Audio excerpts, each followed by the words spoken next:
मध्य प्रदेश के ग्वालियर के मुरार इलाके में नगर निगम की 50 साल पुरानी जर्जर मार्केट की दुकान की छत भरभराकर गिर गई। हादसे में दुकान में बैठे 2 लोग मलबे में दब गए।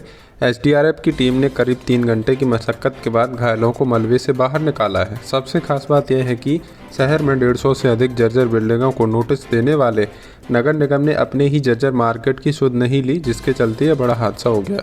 अब निगम अधिकारी 48 घंटे में नोटिस देकर मार्केट खाली कराने और शहर की जर्जर बिल्डिंगों का नए सिरे से मुआयना करने की बात कह रहे हैं।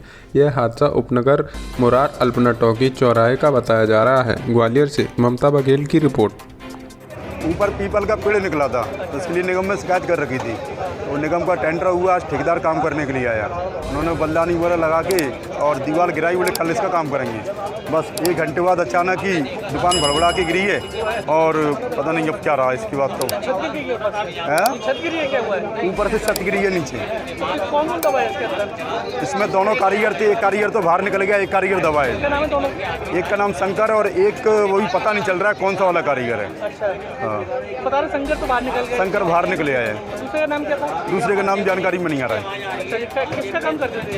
इलेक्ट्रॉनिक्स का काम है, इलेक्ट्रॉनिक्स का व्यापार है। अच्छा, हाँ, आपकी दुकान थी? हाँ, मेरी दुकान है। पिताजी बैठते हैं, पिताजी बाहर वाले टहलने के लिए आ गए थे, तब जाके। बड़ी बिल्डिंग बता रहे, बहुत पुरानी बिल्डिंग है, पेड़ भी फूका है, छत पर पूरी सारी। हाँ, पीपल के पेड़ की वजह से कई दफ़े निगम को बताया भी था बड़ा हादसा हो सकता है, बड़ा हादसा हो सकता है, लेकिन आज हादसा हो गया। मेरा बड़ा भाई ग्वालियर रहता है। मेरे मामा का लड़का यहाँ पे काम करता है, जिसका नाम शंकर विश्वकर्मा, उसकी दुकान पर उससे मिलने आया था। पता नहीं ये क्या हुआ है, कुछ नहीं मुझे जानकारी। मेरे मामा के लड़के ने मुझको फोन किया, मेरा भैया हमको क्या उम्र है इनकी? क्या उम्र है उनकी? उम्र कितनी है? उम्र यहाँ दोनों भाइयों को सुरक्षित निकाल लिया गया है और उनको इलाज के लिए हॉस्पिटल भी भेज दिया गया है। और इस बिल्डिंग के लिए हम लोग कार्रवाई करेंगे। 48 घंटे का समय दिया गया है, जिससे लोग अपना सामान खाली कर लें, तो इसको फिर तोड़कर दूसरी बिल्डिंग का निर्माण किया गया, क्योंकि ये 70 साल पुरानी बिल्डिंग थी और बहुत जर्जर हालत में। शायद यहाँ इसमें भी काम चल रहा था आज कुछ, तो इसके कारण ये घटना हुई है। पूरे ग्वालियर शहर के अंदर कुछ ऐसी इमारतें हैं, उनको लेकर भी किस तरह से? मैंने अभी कहा ना आपसे कि हम लोग निरीक्षण करेंगे और जो भी अगर इस जर्जर हालत में होंगे उन सभी बिल्डिंगों को तोड़ा जाएगा और उनकी जगह नई बिल्डिंग का निर्माण किया जाएगा। पुरानी जर्जर हो चुकी थी, किस तरह का क्या एक्शन रहेगा सर शहर में? देखिए, लगभग 50 साल पुरानी दुकान शॉपिंग कॉम्प्लेक्स है और देखा गया कि आज इस पर्टिकुलर दुकान पे कुछ मॉडिफिकेशन काम जिसकी वजह से संभवतः ये सीलिंग का जो पार्ट है नीचे कलप्स हुआ है, जिसमें 2 लोग घायल हो गए थे। जो दुकानदार है उसी के लोग एम्प्लॉइज बताए गए हैं। इसमें एक का रेस्क्यू तो बीजेपी का ले गया था, दूसरे के रेस्क्यू में थोड़ा समय लगा, बट दोनों सेफ है, सुरक्षित हैं और अभी पॉलिटिकल मतलब अपने मेडिकल एग्जामिनेशन में। सर किस तरह का एक्शन लेंगे इसी जर्जर बिल्डिंग? हमने अपनी टीम को बोला है कि पूरी बिल्डिंग का, पूरे शॉपिंग कॉम्प्लेक्स का एग्जामिन करेंगे और हम लोग 48 आवर्स को नोटिस देने की तैयारी कर रहे हैं, क्योंकि 50 साल पुरानी बिल्डिंग है, इसको देखना पड़ेगा, क्योंकि इसमें कुछ भी छेड़छाड़ करना बहुत खतरनाक है। तो बिना किसी परमिशन की छेड़छाड़ भी नहीं होनी चाहिए। और हम ये भी प्लान कर रहे हैं कि क्या इस पूरे एरिया में दुकानों को डिमोलिश करके नया शॉपिंग कॉम्प्लेक्स बनाएं। सर बरसात के मौसम से पहले हमेशा एक प्रक्रिया रहती है, चिन्हित की जाती है ऐसी इमारतें, उसके बावजूद भी कई ऐसी हैं।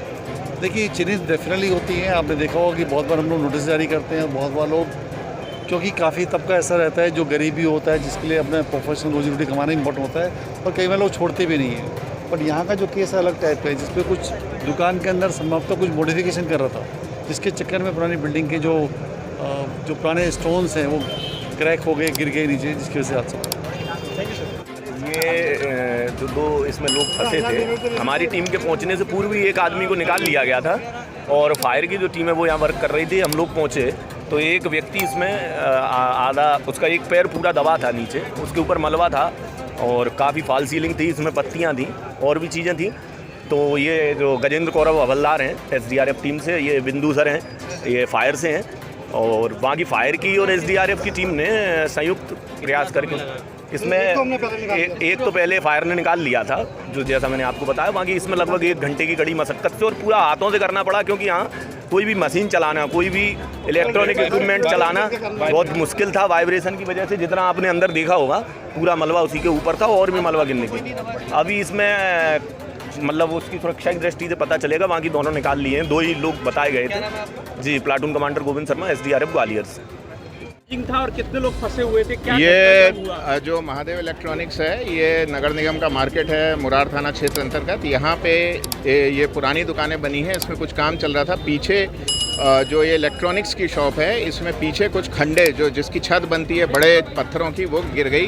तो 2 व्यक्ति इसमें दब गए थे। पहले व्यक्ति को तो तुरंत ही निकाल लिया गया, परंतु दूसरे का जो पैर है वो बीच में फंसा हुआ था और बहुत ही धैर्य के साथ, बहुत ही सकुशलता से SDRF की जो टीम है उसने काबिल तारीफ़ काम किया है और अपनी जान की परवाह ना करते हुए अंदर घुस के और लगातार इस तरह से उस व्यक्ति को निकाला है कि बिल्डिंग भी नहीं गिरी है, किसी को नुकसान नहीं हुआ और उस व्यक्ति को कोई नुकसान नहीं हुआ है।